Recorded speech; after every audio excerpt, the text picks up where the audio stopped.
So going back to this heater example or analogy that Pete used, we talked about sound pressure sort of being the temperature equivalent. Sound power is sort of equivalent to the heater power. It's how much sound the object makes. If we were to talk about the heat flow from the heater, how heat gets from the heater to the different areas of the room, we'd be talking about something analogous to sound intensity. Where does the sound come out? You know, some areas more than others. We're going to talk about the amount of energy or watts per unit area. That's sound intensity, okay? So in order to do some sound intensity measurements, we're going to use a special device called an intensity probe, and it's going to help us extract this intensity vector from some sound pressure measurements. Okay, so one of the coolest things about sound intensity is that it's a vector quantity, and so it's got some magnitude and some direction to it. Okay, it's not just a number like sound pressure or sound power. Intensity is actually a vector, so we know the directionality of it. Okay. So and sound pressure would be something like this is 50 dB, but sound intensity would be like this is 50 dB going straight up or to the left. Or exactly. Yep. Magnitude and direction. If we look at the intensity as being the pressure, or that scalar pressure that we measure, and multiplying that by our particle velocity, we get force per unit area or pressure times distance divided by time. Follow that through the units, we get power per unit area, or watts per meter squared. Okay, so that's how we're going to be reporting our intensity. This graphic on the screen is an intensity probe, and I happen to have one here. And what we notice is that there's actually a couple components to it. Most importantly, there are two pressure microphones. Okay, so we can't measure intensity with a single microphone, because we need to be able to tell which direction the sound is traveling. And so we need at least two microphones, and that's going to allow us to figure out not only the magnitude of the intensity, but also the directionality of it. Okay, and so you'll always see at least two microphones, and then this third component is this little black piece in between, and that's called the spacer. And we're going to see that's going to control the frequency over which we're able to measure the intensity with this intensity probe. Okay, so we have a special piece of equipment. Ultimately, they're just pressure microphones, but they're very highly selected, what we call phase-matched microphones, and that's going to allow us to make a very accurate sound intensity measurement. And I got a feeling, because the units are watts per meter squared, this is somehow going to let us get into power. That's exactly right. So because we have these two microphones, it allows us to sort of see which way the sound is flowing, where it's coming from. Okay, so if you imagine these two microphones I've got here, microphone 1 and microphone 2, and if the sound is traveling sort of left to right along the slide here, microphone 1 is going to sense that pressure wave slightly before pressure microphone 2 does, right? And so if we say hits here, then it hits here, we'll call that positive intensity.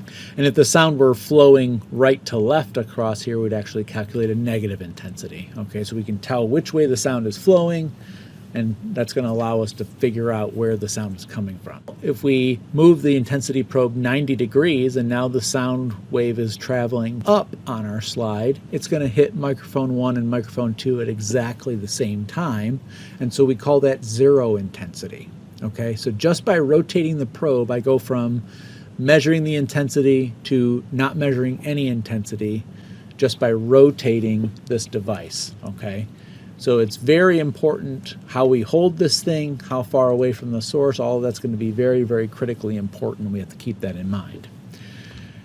And if we hold it at sort of an oblique angle, we're going to get some intermediate answer that's the cosine of this angle. So as Pete mentioned, we can use intensity to also calculate sound power. And so Pete talked about this pressure-based method. There's also an ISO standard 9614 that is the intensity-based method. And we use an intensity probe, go test around our object, and we can calculate sound power. ISO 9614 allows us to do either of two methods. One is what they call the scanning method, where we take a measurement, we just sort of move the probe around our object.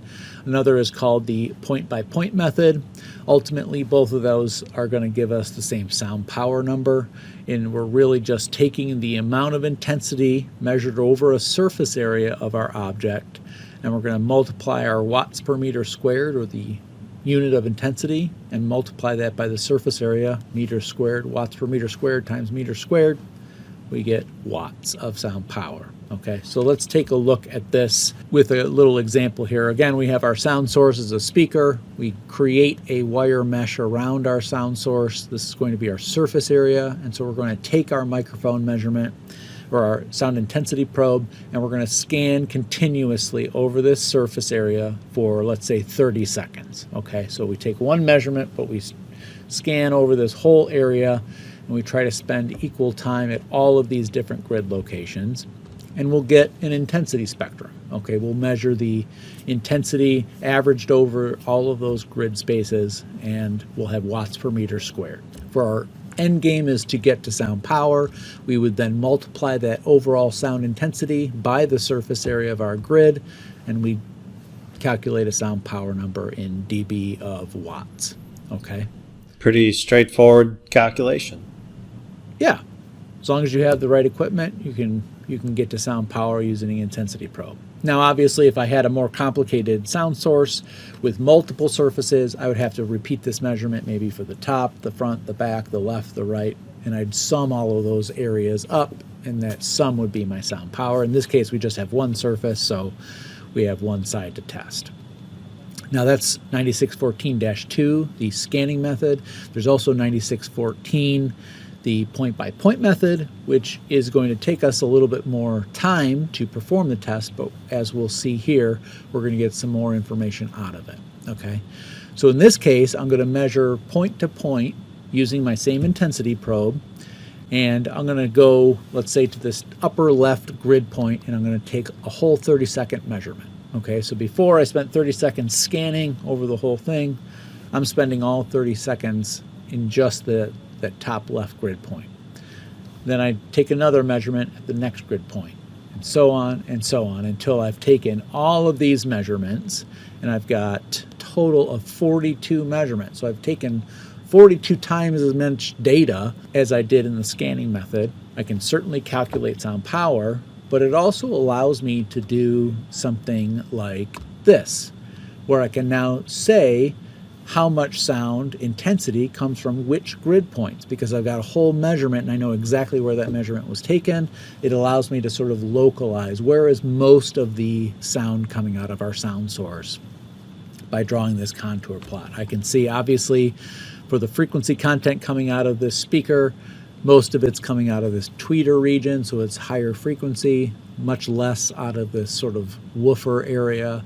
So I can say where the sound came out. Not just how much, 104 dB of sound power, but now I can also specify where. Okay, so that's the advantage of 9614-1, the point-by-point method. And this is what we would call sound source localization. Okay, I know which part of my speaker is generating the noise.